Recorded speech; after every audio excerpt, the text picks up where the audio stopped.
11वा अध्याय याची सुरुवात करू. गीता श्रवण साधना या उपक्रमामध्ये आपण दर महिन्यात एक अध्याय पाहत आहोत. आतापर्यंत 10 अध्याय झाले. 10व्या अध्यायाचं नाव काय होतं? विभूती योग. त्याच्यामध्ये वेगवेगळ्या विभूती भगवंतांनी सांगितल्या, दाखवल्या. मी इथे आहे, मी इथे आहे. आता जो 11वा अध्याय आहे त्याचं नाव आहे विश्वरूप दर्शन. हा अध्याय फारच लोकप्रिय आहे, आकर्षक आहे. याचं एक कारण म्हणजे याच्यात तत्वज्ञान कमी आहे.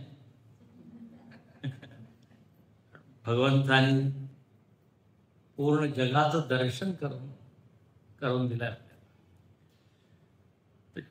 याच्यामध्ये भक्ती जास्त आहे. भगवंताचा महिमा आपण याच्यात पाहतो की तो किती मोठा आहे, अनंत आहे.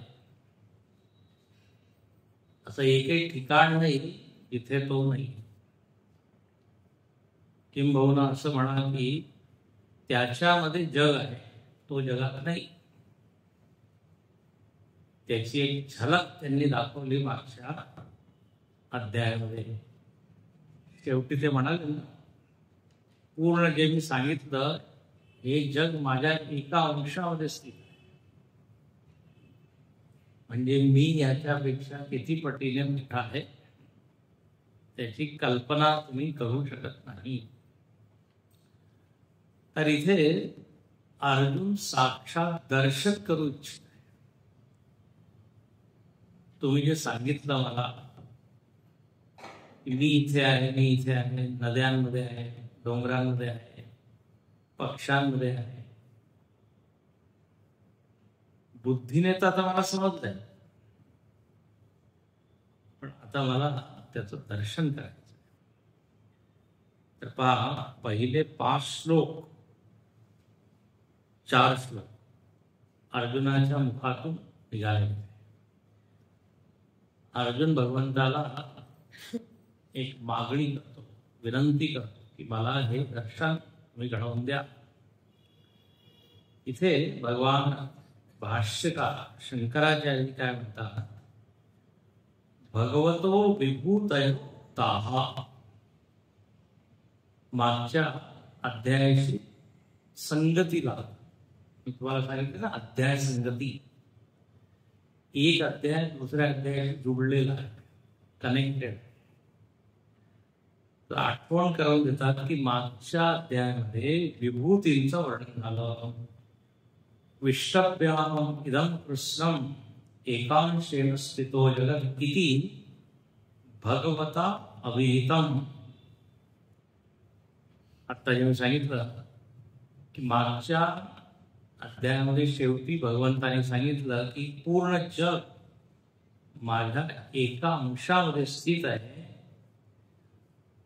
असं ऐकून श्रुत्वा यत् जगदात्मरूपम आद्यम ऐश्वर्यम तत् साक्षात कर्तुम इच्छन्. त्याचा आता मला साक्षात्कार करायचा आहे असं अर्जुन, त्याची इच्छा आहे. साक्षात कर्तुम इच्छा म्हणजे एक तर काय, जसं आता उदाहरण तेवढं ठीक नाहीये, पण कोणी एखादा चित्रपट आहे त्याची स्टोरी तुम्हाला ऐकव, गोष्ट ऐकवली, आता तुम्हाला पाहण्याची इच्छा आहे पडद्यावर. त्याचप्रमाणे साक्षात कर्तुम इच्छा, अर्जुनाला साक्षात्कार करायची इच्छा आहे. पाहायचं आहे कसा तो पूर्ण जगामध्ये व्याप्त आहे. त्यामुळे अशा या विचाराने तो एक श्लोक म्हणत आहे, आपले विचार समोर ठेवत आहे. आणि इथूनच या 11व्या अध्यायाची सुरुवात होत आहे. ओम श्री परमात्मने नमः.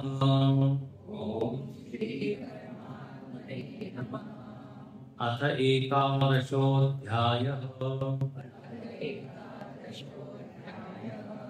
अर्जुन उवाच मदनुग्रहाय परमम् गुह्यमध्यात्मसङ्गितम् यत्त्वयोक्तं वचस्तेन मोहोऽयं विगतो मम मदनुग्रहाय परमम् गुह्यमध्यात्मसङ्गितम् मोहोऽयं विगतो मम। अर्जुन उवाच, या अध्यायाची सुरुवात अर्जुनाच्या वाक्यापासून. तो काय म्हणतो देवाला की तुमचे जे वचन आहे ते मी ऐकले.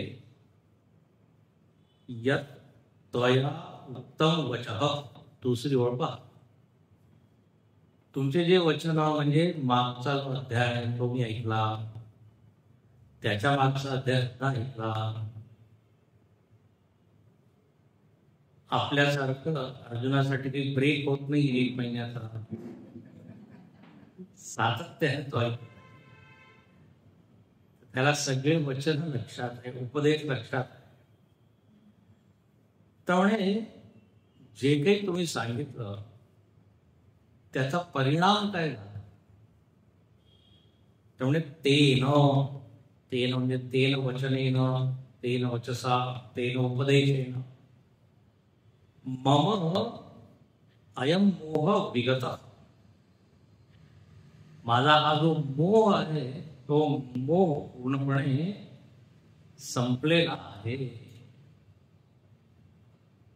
तुमचे वचन असे आहे की जसं सूर्य उगवल्याबरोबर अंधार दूर होतो, त्याचप्रमाणे बुद्धीमधील जो अज्ञान अंधकार आहे पूर्णपणे काय झाला, नष्ट झाला. अर्जुनाने 2 वेळा असं म्हटलेलं आहे की माझा मोह गेला. एक तर इथे म्हणतोय आणि एक शेवटी नष्टो मोह प्रत्येक. तर मोह विगत, मोह संपला म्हणजे काय, याचा अर्थ असा आहे की मला ज्या काही भ्रांती होत्या जगाबद्दल, हे जग कुठून आलं, हे जग कुठे विलीन होईल, हे जग कुठे स्थित आहे, पण आता याबद्दल मला काही प्रश्न उरलेला नाही. मला आता हे समजलंय की जगत तुमच्यापासूनच व्यक्त होतं, तुमच्यामध्येच अव्यक्त होतं. कारण हे तुम्ही मागे अनेक वेळा सांगितलंय. प्रभव प्रलय स्थानम निधानम बीजम अव्ययम. त्यानंतर मला जीवाबद्दल आता शंका नाही राहिली. जीवाची गती कशी होते, जीव मेल्यावर कुठे जातो, जीवात्मा कसा जातो. 8व्या अध्यायात उत्तरायण मार्ग, दक्षिणायन मार्ग, त्याला म्हटलेलं होतं चांद्रमार्ग, सूर्यमार्ग, चंद्रमार्ग. तर मला आता हे माहीत झालंय. आणि तिथे तेही भगवंताने सांगितलं होतं की जो माझं स्मरण करता करता देह सोडतो म्हणे तो तर माझ्यामध्येच येऊन मलाच भेटतो. अंतकाले च मामेव स्मरण मुक्त्वा कलेवरम. त्यानंतर आता मला साधनेबद्दल जास्त शंका राहिली नाही. मोह गेला म्हणजे हे सगळं. साधना केली पाहिजे शेवटच्या क्षणापर्यंत. मी प्रश्न विचारला होता की जर कोणी साधना करत आहे आणि त्याला सिद्धी मिळाली नाही तर मग त्या साधनेचं काय होतं. तुम्ही सांगितलं होतं की पुढच्या जन्मी तिथूनच त्या साधनेची सुरुवात होते. म्हणजे मी जे काही कमावलं आहे ते संपत नाही, नष्ट होत नाही. पैशाबद्दल नाही सांगत का, पैसा इथेच राहील. पैसा काही बरोबर राहत, पण धर्म, संस्कार, ज्ञान हे सगळं आपल्या बरोबर राहील. तर कोणत्या अध्यायामध्ये हा प्रश्न विचारला?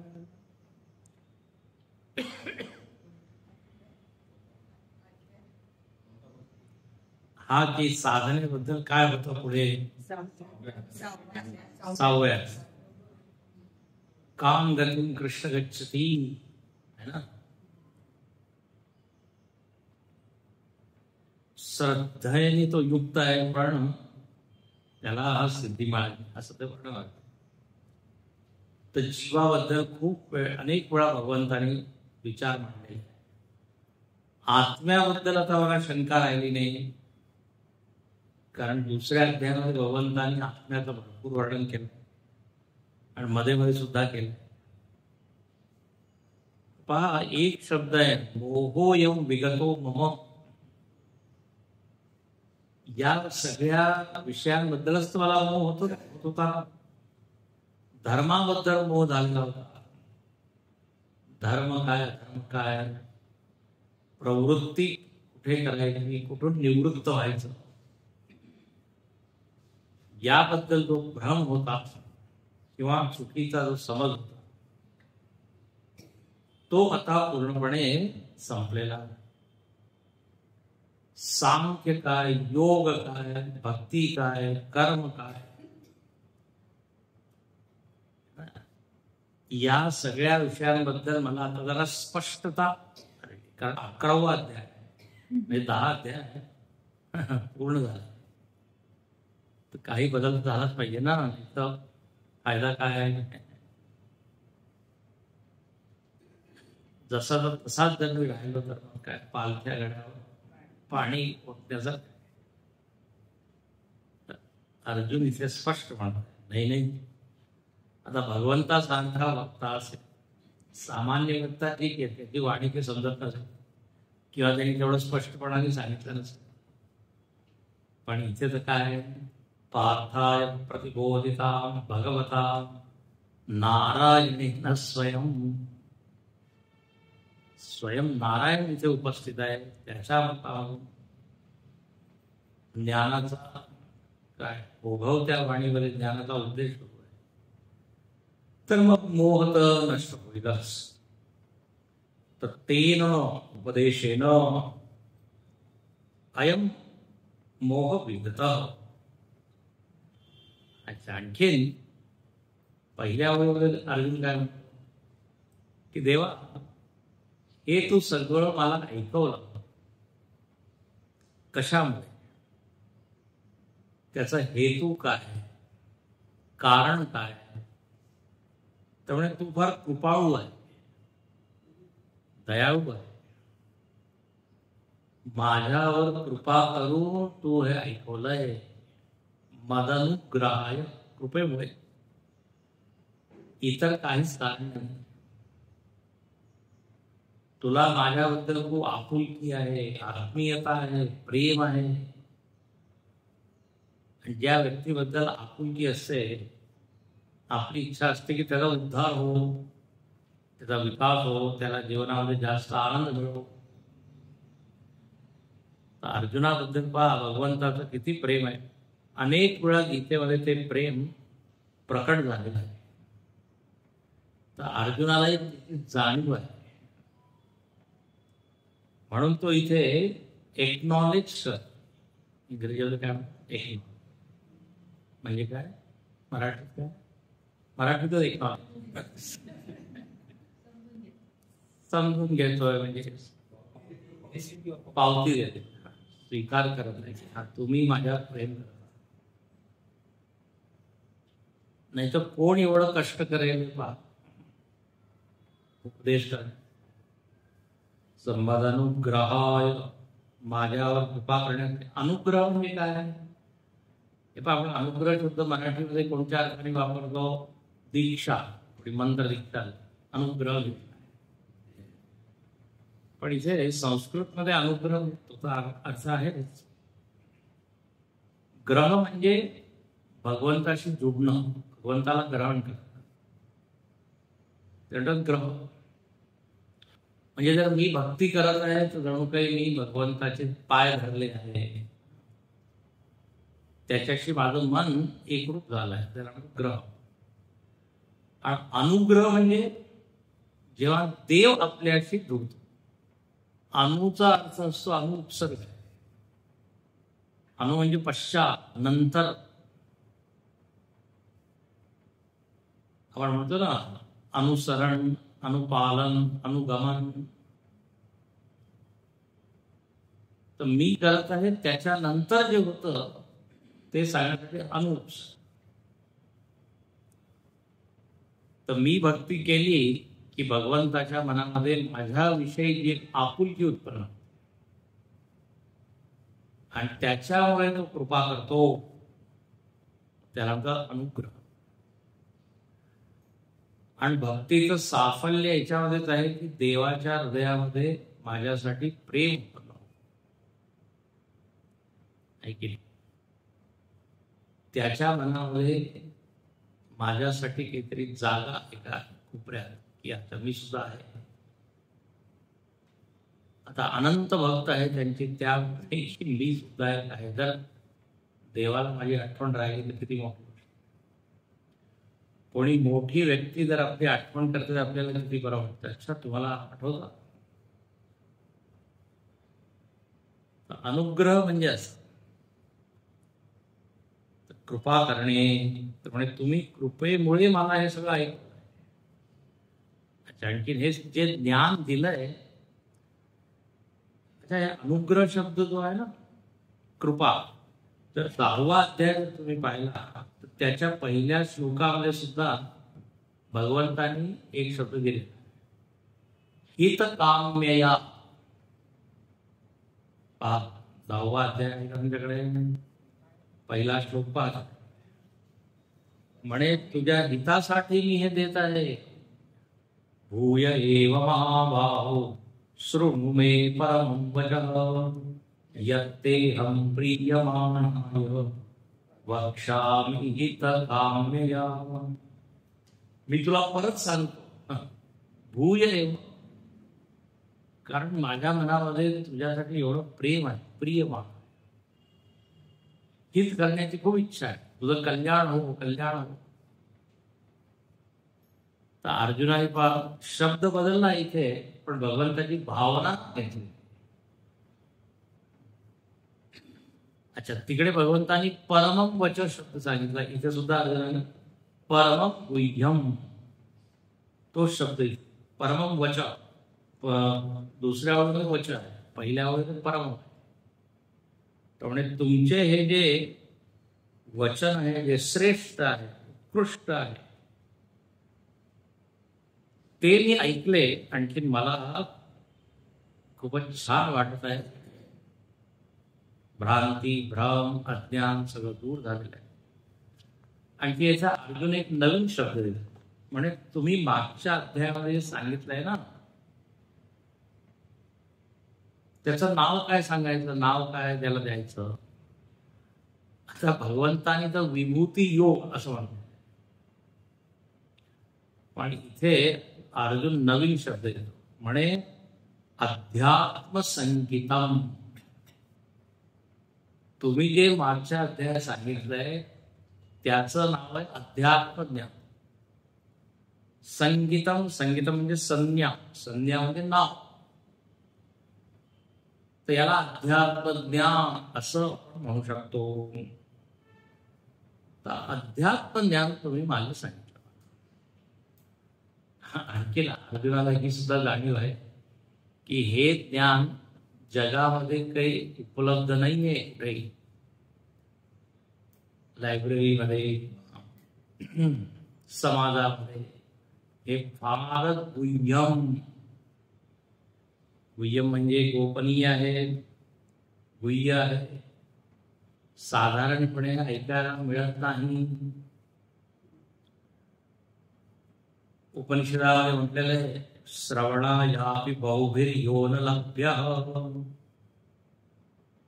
म्हणे तत्वज्ञान ऐकायला मिळत नाही. भारत जर तुम्हाला ऐकायला मिळत आहे तर आश्चर्य आहे. कारण जगामध्ये काय चर्चा सुरू असते, सासू कशी, मुलगा कसा आहे, पैसा किती आहे, पैसा अडका.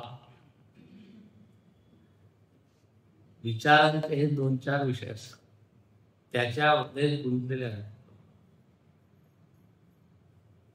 पण हे म्हणजे या विषयाबद्दल जर कुठे ऐकायला मिळत आहे फार दुर्मिळ आहे, व्हेरी रेअर. म्हणून गुह्यम हे असं आहे की जोपर्यंत कोणी विचारत नाही ना तोपर्यंत सांगत नाही. आता अर्जुनाबद्दल बरोबर भगवान लहानपणापासून आहे, कृष्ण लहानपणापासूनच आहे ना, पण कधी सांगितलं नाही. जेव्हा विचारलं तेव्हा तुम्हाला मी एक श्लोक सांगितलेला आहे, नापृष्ट कस्यचित ब्रूयात्. विचारल्याशिवाय सांगितलं नाही पाहिजे. पण जर आपला कोणी असेल त्याच्याबद्दल खूप प्रेम असेल मग सांगा त्याला स्वतः, पण उगीच कोणाला जाऊन सांगू नका. नाही म्हणे आता ऐकलंय मी, ऐकून आलो तर आता ऐका बसा, आम्ही तुम्हाला ऐकू. आमचं तर कोणी प्रवचन ठेवत नाही तर चला असं जबरदस्ती नाही. नापृष्ट तर गुह्यम आहे, याला राजगुह्य म्हणतात ना पुढच्या 9व्या अध्यायामध्ये. आणि त्या अर्जुन म्हणतो याला मी अध्यात्म ज्ञान म्हणतो. अर्जुनाने नाव दिलं का माहित आहे?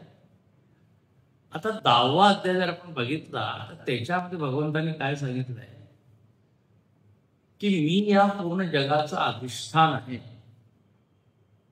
आणि पूर्ण जग माझ्यामध्ये आहे. आता पहा, अध्यात्मामध्ये कोणत्या तत्वाचा विचार होतो? तर अध्यात्मामध्ये आत्म्याचा विचार. लक्ष नाही, आत्मा काय आहे, अनात्मा काय, हे 2 तत्व आहे, आत्मा आणि अनात्मा.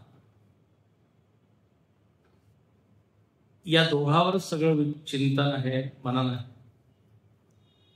तर आता कोणी म्हणेल की विभूती योग मध्ये हे दोन्ही विषय तर आले नाही आणि तुम्ही याला म्हणत आहे की अर्जुन म्हणत आहे तुम्ही अध्यात्म सांगितलं. पहा, जो कृष्ण आहे ना तोच आत्मा आहे आणि जग आहे तेच अनात्मा आहे.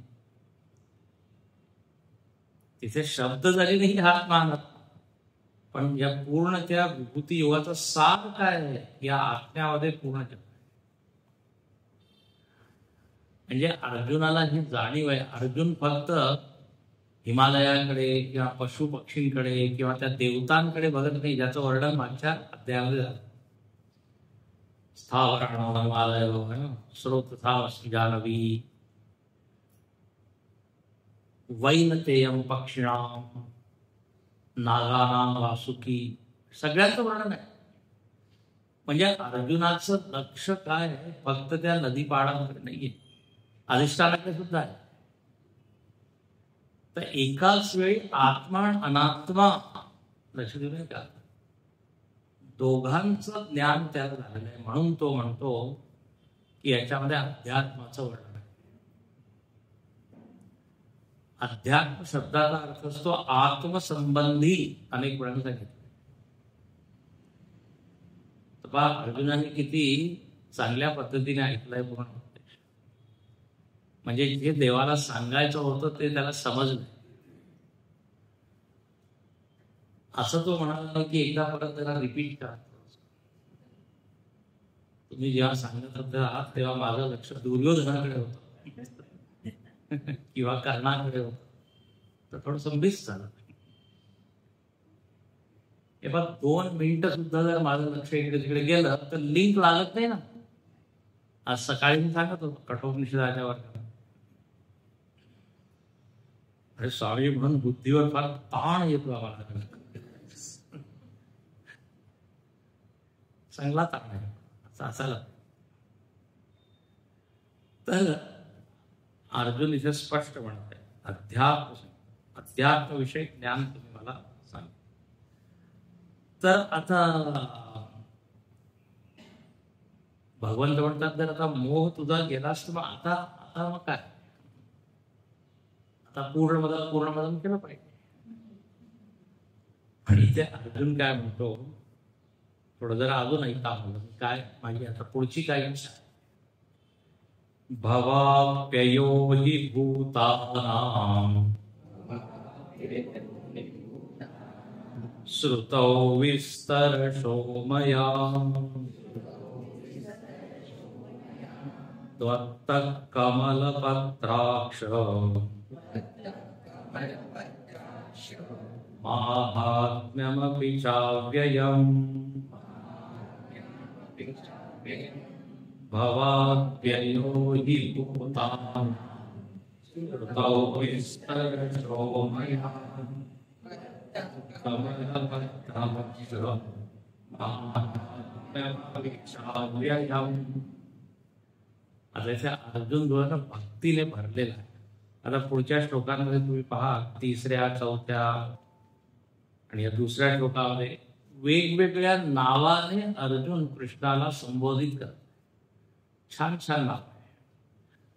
आता इथे तो देवाला काय म्हणतो, हे कमलपत्राक्ष. कमलपत्राक्ष म्हणजे कमळाच्या पानाप्रमाणे किंवा कमळ नेत्र, कमळाची पाकळी असते त्याच्याप्रमाणे तुमचे नेत्र आहे. आता कमल नयन आपण म्हणतो, नेहमी नेत्राला कमळाची उपमा दिली जाते का. कमळाचे जे गुण आहेत ते भगवंताच्या नेत्रामध्ये. कमळ कोमळ आहे, त्यानंतर कमळ सुंदर आहे, भगवंताचे नेत्र सुंदर. त्यानंतर कमळाचा एक सगळ्यात म्हणजे वैशिष्ट्य म्हणजे अलिप्त आहे. पाण्यामध्ये राहून सुद्धा पाण्यापासून वर. तर भगवंताच्या डोळ्यामध्ये पहा, सगळ्यांसाठी प्रेम तर आहे पण आसक्ती नाही.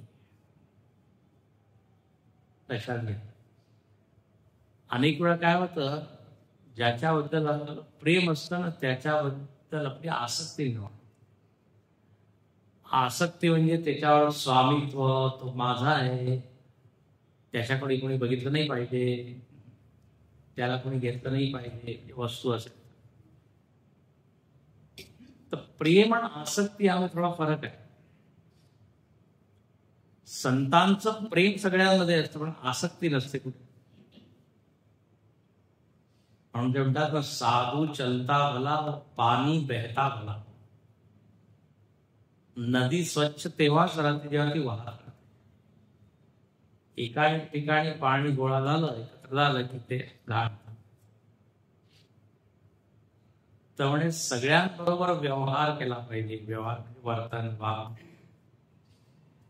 पण असंगता.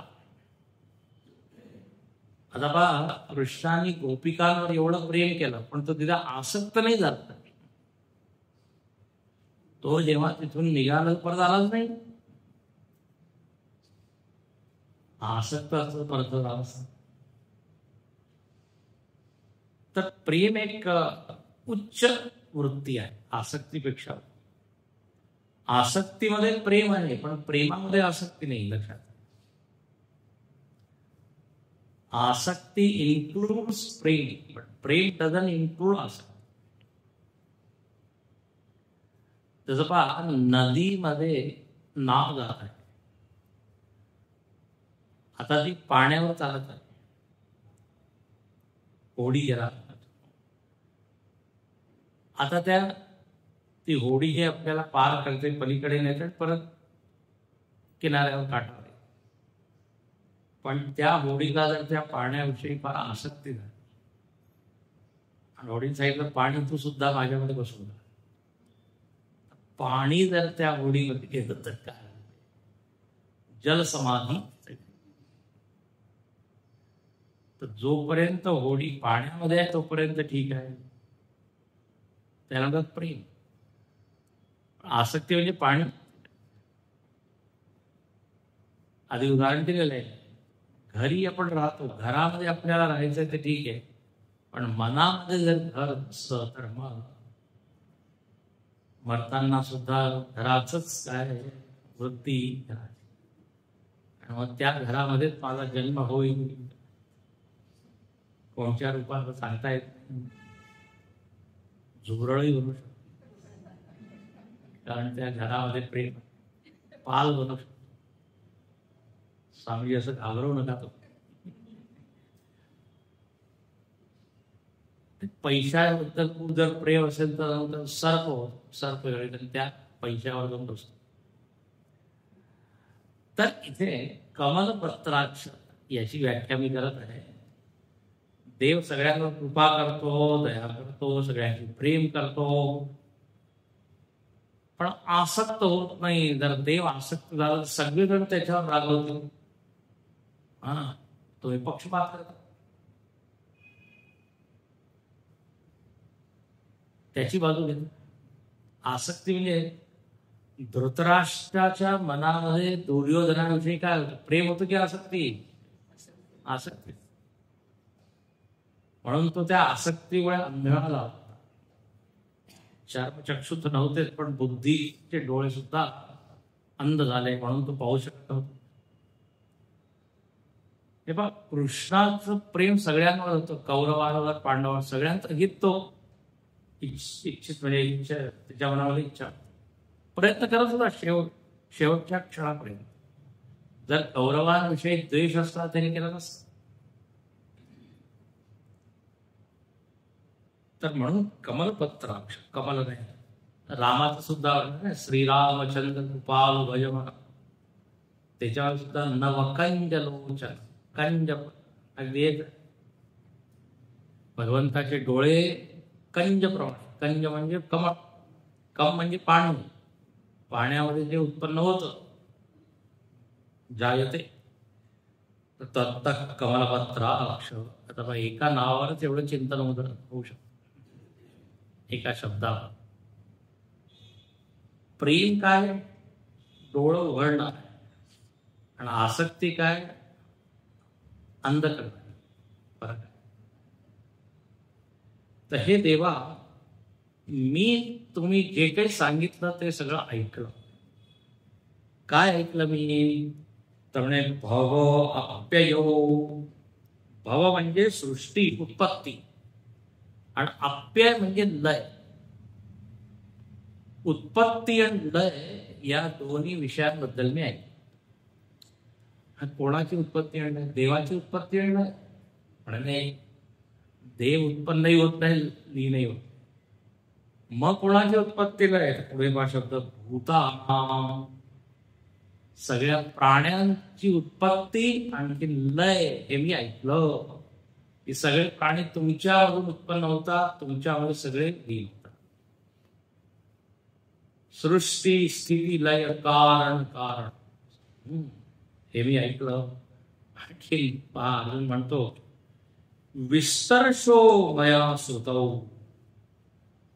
थोडक्यात नाही, विस्ताराने नाही ऐकलं, कारण तुम्ही विस्ताराने सांगितलं, सविस्तर सांगितलं. आणि असं नाही की मी थोडंसं ऐकलं थोडंसं सोडून दिलं असं. अर्जुन म्हणतोय खूप मन लावून ऐकत. एका मुलाला सांगितलं तुम्ही मन लावून तू अभ्यास कर, मन लावून तू पुस्तक वाच. तर तो मुलगा म्हणतो त्या आजोबांना की तुम्ही तर चष्मा लावून वाचता, आम्हाला सांगितलं मन लावून. त्याला वाटलं मन की ही वस्तू जी लावायची. मला म्हणतात मन लावून. तर विस्तरशो मया सुतो. हे पाय, श्रोते वक्ते दोन्ही किती छान. वक्ताच्या मनामध्ये श्रोताविषयी खूप आवड आहे, श्रोत्यांविषयी. इथे अर्जुनच आहे. आणि अर्जुनाचं भगवंताविषयी खूप श्रद्धा आहे. जोपर्यंत श्रद्धा नसेल ना, ऐकणार नाही माणूस. सत्संगामध्ये येण्यासाठी हेतू किंवा कारण काय आहे? श्रद्धा. त्या आचार्यामध्ये, गुरुमध्ये, संतांमध्ये आणि शास्त्रात श्रद्धाच प्रेरक आहे, ती घेऊन येते. तर अर्जुनाची श्रद्धा आहे म्हणून त्यांनी ऐकलंय. काय ऐकलंय? तो काय म्हणतो? माहात्म्यमपीच अव्ययम श्रुतौ. च म्हणजे एक, सगळ्या भूतांचं उत्पत्तीला ऐकलंय. आणखीन तुमचा अनंत महिमा मी ऐकला. महात्म्य, तुम्ही किती मोठे आहात. तुम्हाला मी समजत होतो की तुम्ही फक्त रथ चालवू शकता किंवा बासरी वाजवू शकता, पण आता माझ्या दृष्टीमध्ये पूर्णपणे बदल. तुमचं जे एक वेगळी बाजू आहे ती कधीच माझ्या समोर आली नव्हती.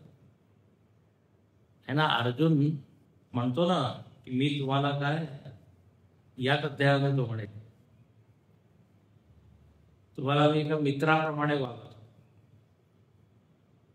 म्हणजे तो माझ्या बरोबरीचा आहे. पण आत्ता ऐकता ऐकता आता मला कळलंय तो कोण आहे. हे पहा, या गीतेच्या सुरुवातीला तुम्ही पहा अर्जुनाची भाषा. अर्जुन भगवंतालाच प्रवचन देत आहे पहिल्या अध्यायात.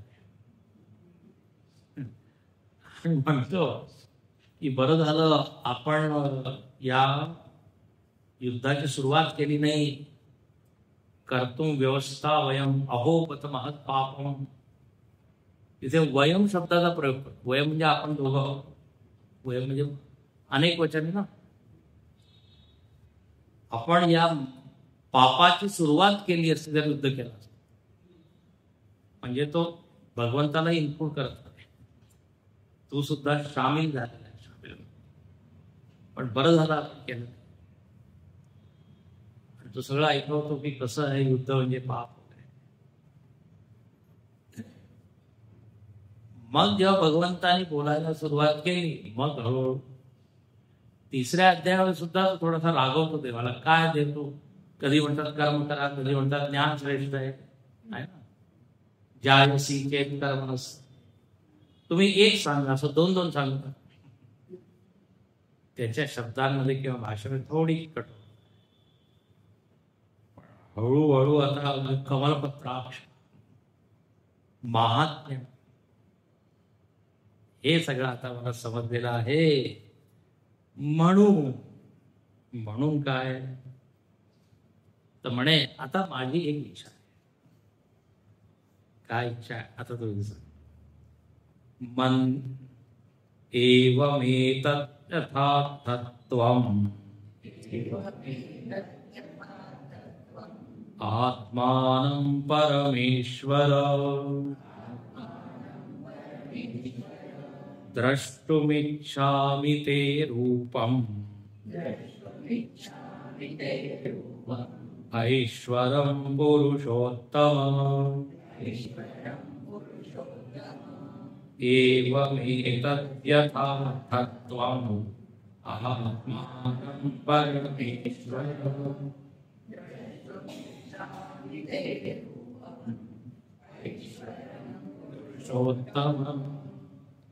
आता पहा, इथे सुद्धा दोन दोन संबोधन देत आहे.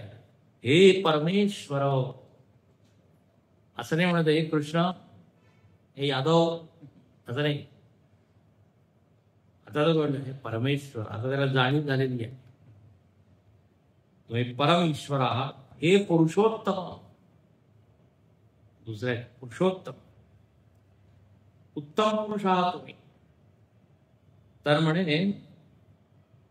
एवं एतत् अथात अर्थ. एवं म्हणजे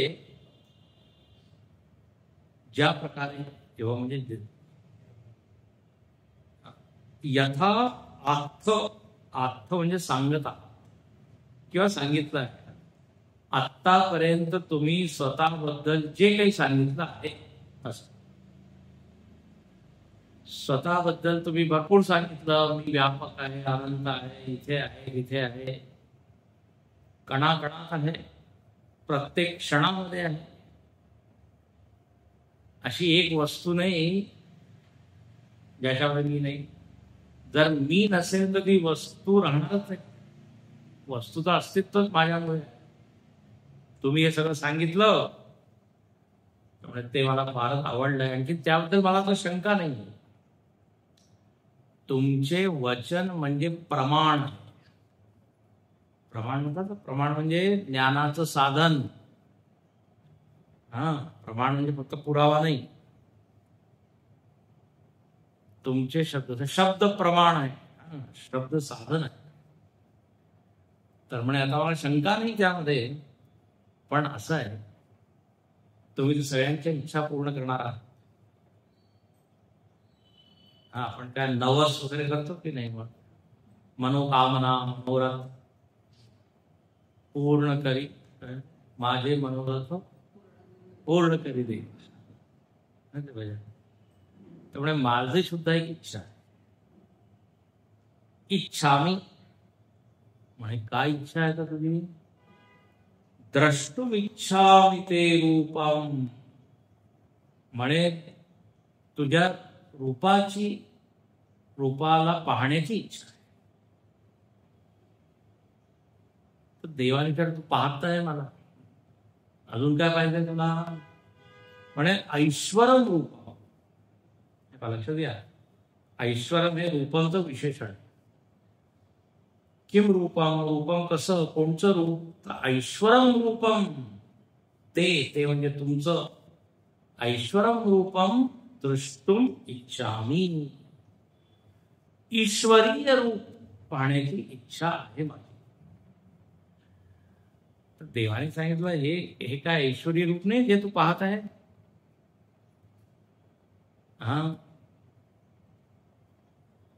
तुला अजून कोणतं पाहिजे? नाही म्हणे, आतापर्यंत जे तुम्ही सांगितलं ना, मी इथे आहे, तिथे आहे, डोंगरांमध्ये आहे,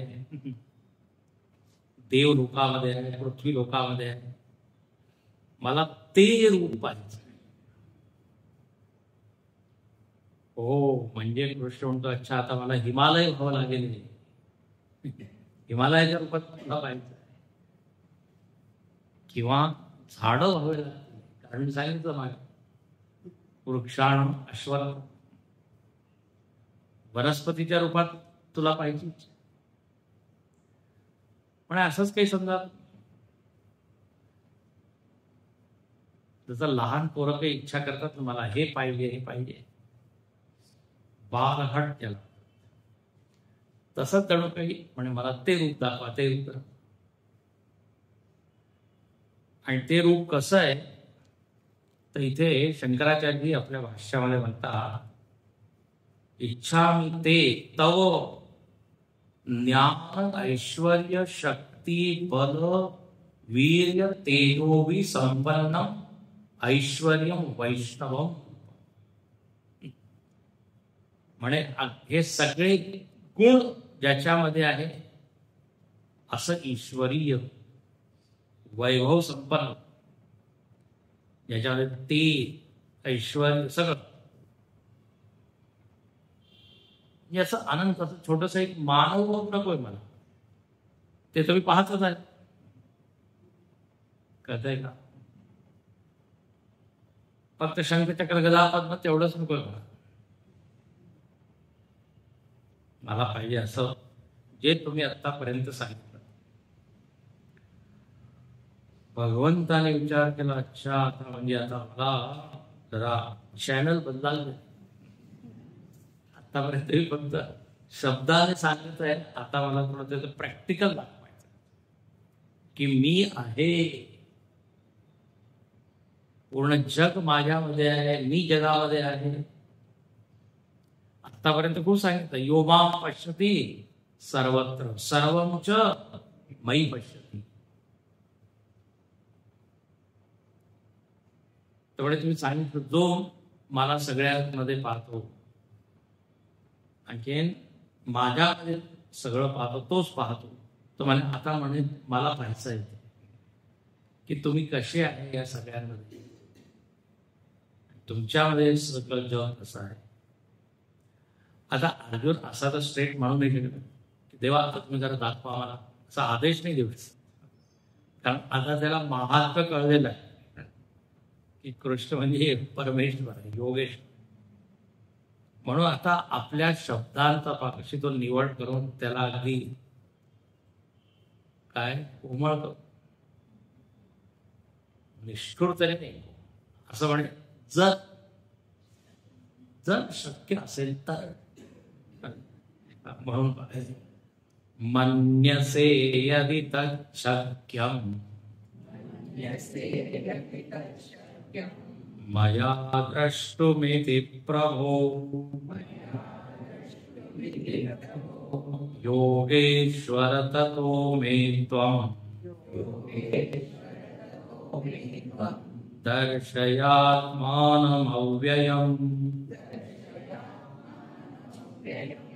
मन्यसे यदि ते मया द्रष्टुमिति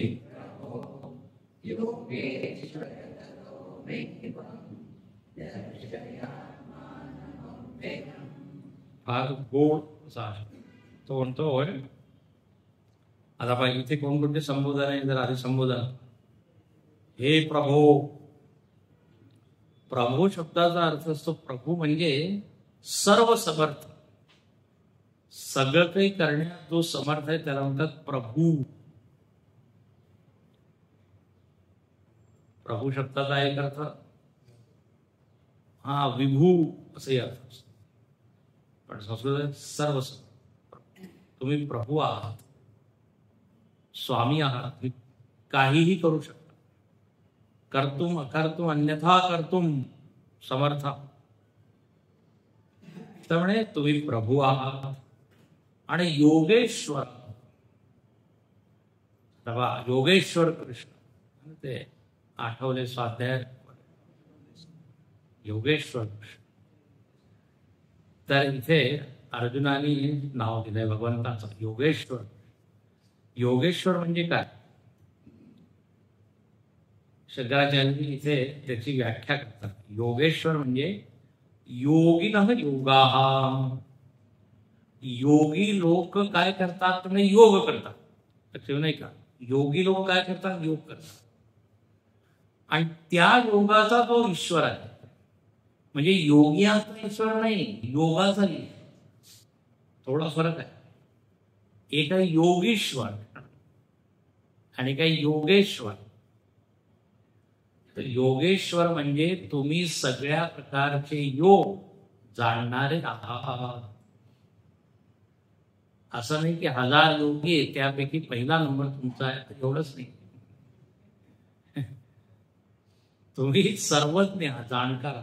कर्मयोग, भक्ती योग, ज्ञान योग, अष्टांग योग, हठ योग, एक योग आहे. सगळे योग तुम्हाला मिळतात. योगेश्वर. सगळ्या योगांवर तुमचा ताबा आहे. तुम्ही योगांचे मालक स्वामी आहात. जसं कुबेर आहे. कुबेर कोण आहे तर म्हणे तो धनाध्यक्ष आहे, सगळं धन त्याच्याकडे आहे. धनाचा जो ईश्वर आहे कुबेर. गणपती, गणांचा जो पती आहे ते म्हणतात गणपती. गण अनेक प्रकारचे. गण म्हणजे ग्रुप. पंचमहाभूतांचं गण आहे, इंद्रियांचं गण आहे, विचारांचं गण आहे. सगळ्यांचा जो स्वामी. असे वेगवेगळे. तुम्ही कोण आहात, तुम्ही योगांचे स्वामी. योगेश्वर कृष्ण. तर म्हणे आता माझी इच्छा आहे, मागणी. यदि मन्यसे तत्शक्यम. म्हणे जर शक्य असेल तर. मराठीचा शब्द शक्य, संस्कृत म्हणे जर तुम्हाला शक्य असेल. म्हणजे काय की मी तुमचं व्यापक रूप पाहू शकेल असं जर तुम्हाला वाटतं आणि जर तुम्हाला शक्य असेल दाखवणं तर तुम्ही दाखवा. आणि ते पहा एक प्रभावीपणे तुम्ही तर दाखवू शकता, पण मी पाहू शकतो का हा प्रश्न. मया द्रष्टुं शक्य. तुम्ही तर दाखवू शकता, पण माझी तेवढी कॅपॅसिटी आहे का, क्षमता आहे.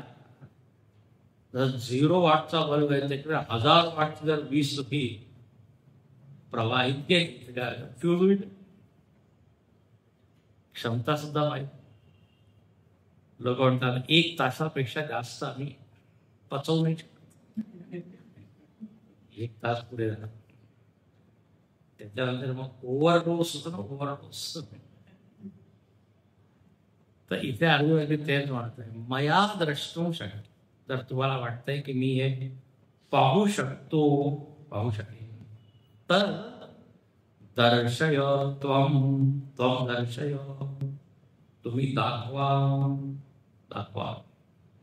आपले रूप दाखवावे. आत्मानं अव्ययम रूपम दर्शय.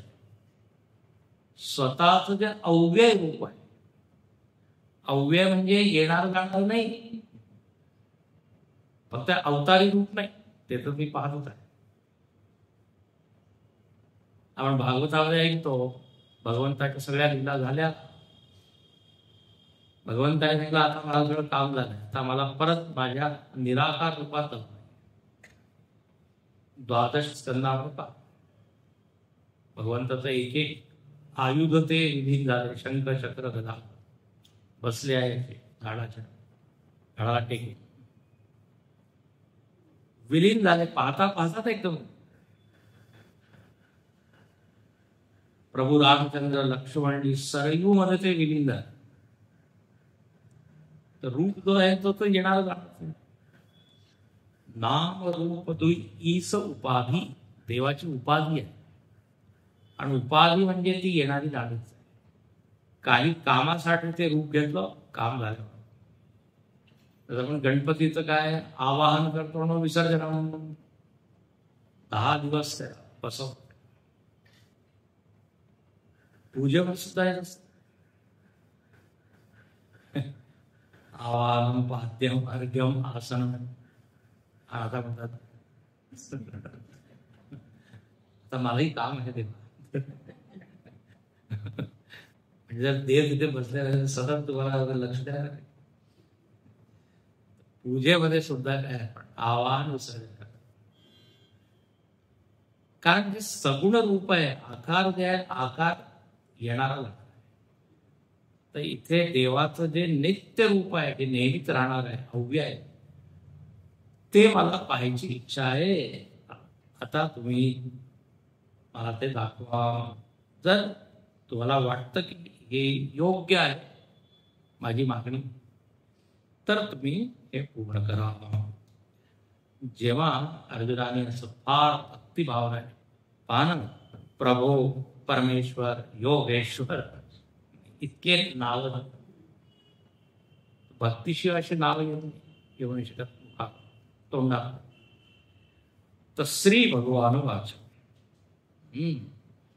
अर्जुनाची भक्ती पाहून भगवंताचं हृदय द्रवित म्हणे आता तुझी इच्छा मी पूर्ण करतो. आणि अचानक ते काय बोलायला लागले, पश्च मे पार्थ रूपाणि शतशोथ सहस्रशः नानाविधानि दिव्यानि नानावर्णाकृतीनि च पश्यादित्यान् वसून् रुद्रान्. पश्यादित्यान् वसून् रुद्रान् अश्विनो मरुतस्तथा बहुन्यदृष्टपूर्वाणि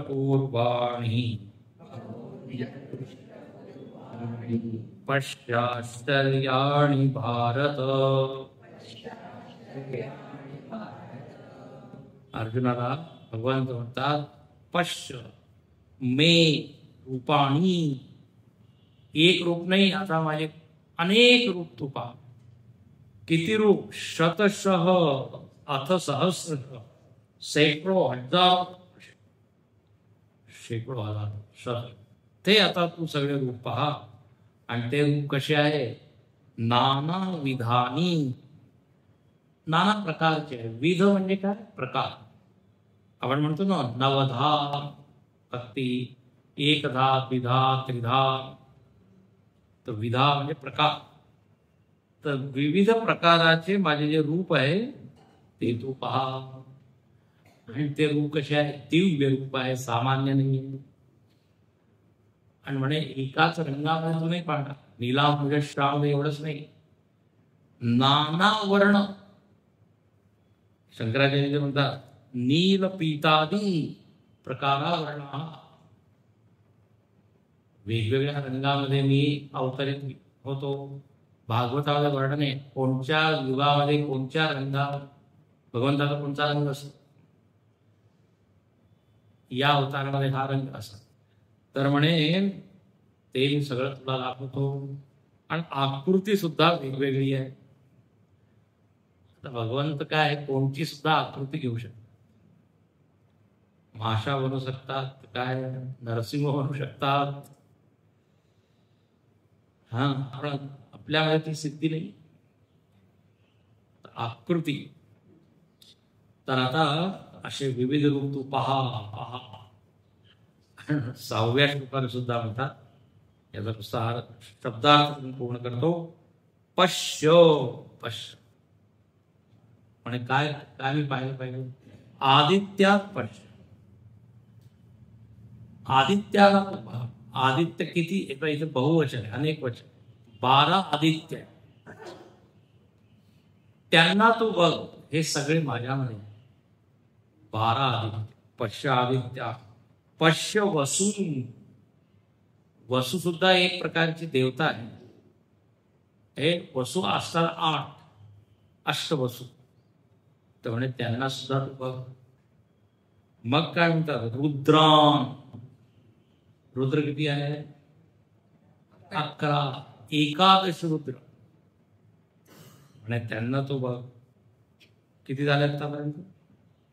12 आदित्य, 8 वसू, 12 20, आणि 11 रुद्र, 31, आणि अश्विनव 33. 2 अश्विन 2 आहे. 33 कोटी हेच आहे. 33 कोटी देवता. तुम्ही अनेक वेळा आता वाचलं असेल, येत राहतं. 33 करोड नाही आहे, 33 कोटी म्हणजे 33 प्रकार. त्यामुळे तुमच्या हिंदू धर्मामध्ये करोडो देवता आहे. एवढे कसे असतात देव? देव नाही एवढे, ही देवता आहे. देवांची शक्ती आहे. 33 कोटी काय? सगळी देवता आहे. बच्चा बच्चा राम. त्या दृष्टीने तर एव्हरी वन गॉड. जर एक परमेश्वराची जर तुम्ही चर्चा करता, परमेश्वर एकच आहे, शक्ती एकच आहे. त्याच्यावर थोड्या थोड्या शक्ती निघाल्या. इंद्राकडे एक शक्ती आहे, हस्तयो इंद्र है ना. मनसो देवता चंद्रमा, चंद्रदेव आहे. अनेक देवता. तर हे 33 कोटी म्हणजे. तर एका मंदिरामध्ये छोटे छोटे छोटे 33 करोड असे बनवले होते. आणि आमच्या मंदिराला 33 कोटी. सगळ्यांचं दर्शन. आता काय केलं माहिती आहे? पण नुसतं ऐकलंय. तर 33 कोटी देवतांना माझ्यामध्ये तू पहा. मग मरुत 49 याची सुद्धा गोष्ट भागवतामध्ये.